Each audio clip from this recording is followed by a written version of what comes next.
Hello and welcome to Courtside with the Ashland University women's basketball team, brought to you by the Ashland University Journalism and Digital Media Department. I'm Miles Irvin, and today I'm joined by Associate Head Coach Jenna Kotas. Coach, thanks for joining me. Miles, thanks for having me. To jump right into things, you guys have been on a roll to start 2025 with 3 straight dominating victories. What has stood out to you the most during this stretch? One, I think just to see our defense continue to flourish. I think we're holding teams below 48, 49, 50 points, I think is what we're averaging teams as far as their offense productivity goes. So it's awesome to see that the defensive work that we put in at the beginning of the year continue to go. And then the other thing is we've just been focusing a lot on ourselves, especially at the beginning of the week, taking that Monday and Tuesday to kind of tweak some things, challenge our girls both on the offense and the defensive side. And to see that come alive in the game, it's really awesome to see from the coaching staff standpoint. Absolutely. The defense, you mentioned, it has been impressive. As you said, that it's been stifling, less than 50 points the last 3 games. How much of that has been a product of your offensive execution and forcing teams to have to play against your set half-court defense? Yeah. First of all, our offense continued against Thomas More. It was awesome to see both productivity on the inside and the outside, and that's what led to that win against Thomas More on the road. But like I said before, our defense has kind of been our MO since the beginning of the year. Whether or not our shots are going in or out, we just want to make sure that we are getting stops on the defensive end. And now that we're starting to play a little bit faster, put in some more quick hits as far as our transition goes, it starts with getting that first stop, right? And when we get that first stop, we're able to play a little bit faster and kind of go into those tweaks and challenges that I talked about with our team with the first question you asked. Yeah, and defensively, how much of a luxury is it to always have great interior defenders on the floor with the likes of Hayley, Smith, Zoey, Miller, and Sarah McKee off the bench? Yeah, with those 3, I don't think there's anyone like them in the GMAC. I mean, with Hayley's size and strength, with Zoey's strength, with Sarah's size, I mean, not a lot of teams within the GMAC or even our region have 3 studs like we do, especially on the defensive end. And then when we're able to go against teams that might have 1 or 2 players that are like Hayley and Zoey, I believe that, and Sarah, I believe that they flourish with people that are going up against them because they are the same size, same strength. They're going to give them the physicality, and I think that's when they strive. But like I said, those 3 have been awesome both on the offense and the defensive side, and it's awesome to see them grow. Yeah, and we talked a lot about the defense. Now switching to the offensive side of the floor, you guys were able to find some rhythm in that win against Thomas More. What was the key to the offense in that win? Yeah, first and foremost, we wanted to play fast. We wanted to get the ball up the court, made or miss on Thomas Moore's end. We wanted to get the ball in the half court pretty quickly. And like I said, adding those few adjustments that we have in transition, being able to use those within our offense on the offensive side against Thomas More. And those tweaks work. We were able to get Hayley, Zoey, Sarah some shots on the inside, and because they were able to knock down some inside shots, our 3s were open on the outside, and it was awesome to see us hit close to 50% from the 3-point range, which hasn't happened in a while this season. So it was awesome to see some 3s go down, not just by one person, by multiple people.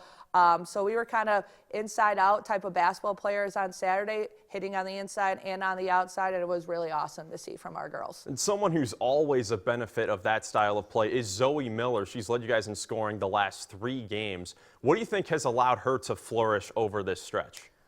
I think her confidence is just growing, and it starts in the practice. She has been dynamite as far as whenever we are able to compete when it comes to our practices. And she has to go up against those other 2 post players that we talked about, Hayley and Zoey, Hayley and Sarah, I'm sorry. And those girls could be all conference, all league kids, and honestly all Americans by the end of the season.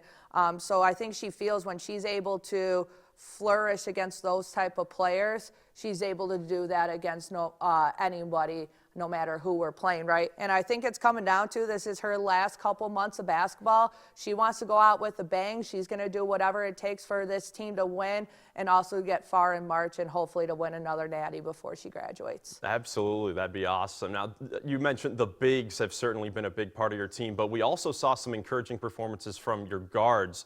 on Saturday. The most encouraging may have been Lexi Howe with an efficient 11 points. Talk a little bit about her recovery back into the lineup after having the injury to start the season. Yeah, so Lexi, for all those who don't know, had a little shoulder injury. She had surgery in August, which kept her out for pretty much all of our preseason and also our non-conference, with the exception of the last 2 games. Honestly, Lexi came back whenever she was feeling good. She got cleared from her doctors and also her PT, and then at that point, it was how confident do you feel, especially in the head game, right? Is she confident of going up for a layup or a rebound and making sure she's not timid of getting hit or going up strong and finishing through some contact? So whenever her head game was on point, she was able to get back in. And obviously she has a little bit of work to do, but it was awesome to see her get some things done offensively and defensively against Thomas More. And I hope that continues throughout the entire year. And then lastly, with Howe's return to the starting lineup, that's shifted Ashley Mullett to the second unit, but she hasn't really skipped a beat. She really has done a great job in just her freshman season of finding a way to star in her role, no matter what it is. Yeah. The girl has no fear. I mean, she might be 5'5", but she'll take on anyone defensively and offensively, guard their best player, take the ball to the rack, shoot the 3 when she's open. The most I'm more impressed about with Ashley is how she's limited her turnovers. I know that we've had some games where our turnovers been high and she's had her handful of turnovers, but I feel like ever since that she has been put on the bench and coming and being that first guard sub out, I mean, she had 7 assists to 0 turnovers a couple games ago, 5 to 1. So for that statistic, it's been awesome to see Ashley grow in that standpoint. I feel like when she's coming off the bench, she's able to watch the game for 2 or 3 minutes, settle in mentally, and when she's able to go into the game, she's able to make that immediate impact. Yeah, it's definitely been fun to watch. Well, it was great to sit down with you, Coach. Thanks for joining me. Appreciate it. We will go into depth more on the team's upcoming big game against Findlay later in today's episode. It is now time for us to take a quick break and join you back here shortly. Stay tuned. You're watching Courtside right here on AUTV.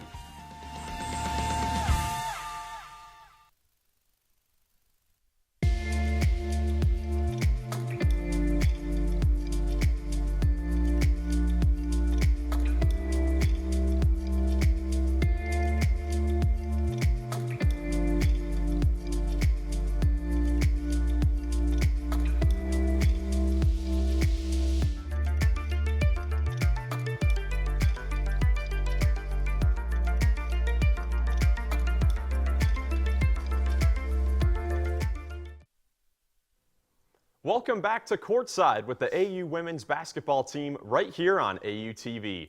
Coach, it's time for the final segment of today's show. Before we dive into the upcoming schedule, let's take a quick look at the current standings for the Great Midwest Athletic Conference. Well, this coming Thursday, you guys face off against the Findlay Oilers, both you guys near the top of the conference. What are you most excited for with a big matchup like this? I think for us, it's just another test against a very, very good opponent. As you guys saw, they're 2 slots above us when it comes to the GMAC standings. So not only is this a tough test, but this is also for conference rankings, and it's also a matchup for regional rankings. I mean, when you play top teams like that, that goes into consideration, which kind of leads us into the March where we want to get the highest seed whenever it comes to the regional rankings. So whether you play at home or on the road, against the top team in the conference, against the bottom team in the conference, you always just want to give it your all. And this is one of our toughest games besides our non-conference. And I think that this is just going to be a good matchup just because of both teams' experiences, the amount of players we play, how fast we want to push in transition, and I think it's also the physicality piece as well. Yeah, certainly excited for that game. For the fans out there, who should they be on the lookout for to stand out for both teams? Well, Findlay's going to go about 10 players deep, and like I said, they are very, very experienced with the amount of seniors that they have. I think they have about 5 seniors on their team, but their top 2 players are number 15, Katie Ellis, and number 44, Alyssa Zeiter. One's a guard, one's a post. The post player is going to be matched up against a Hayley Smith and a Zoey Miller with the physicality and the height piece. And then number 15 is just one of those players that can play a 3-4, so it kind of causes matchup problems and can get to the rim, can post up, can shoot the 3, hit the pull-up, kind of an all-around player. So I believe if we take care of those two players on the offensive end with our stellar defense that we talked about, it should be a good day for AU women's basketball tomorrow. Absolutely. Well, now let's take a look at some other games down the road before we wrap up the show. So following these next two road games, you're back home for a couple of games next week, one against Hillsdale, then against Lake Erie. What do you hope to see from your team as they close out the month of January? Just to keep growing as a team. I know we talked about the challenges that we face with our team as far as different things we want to put in offensively and defensively.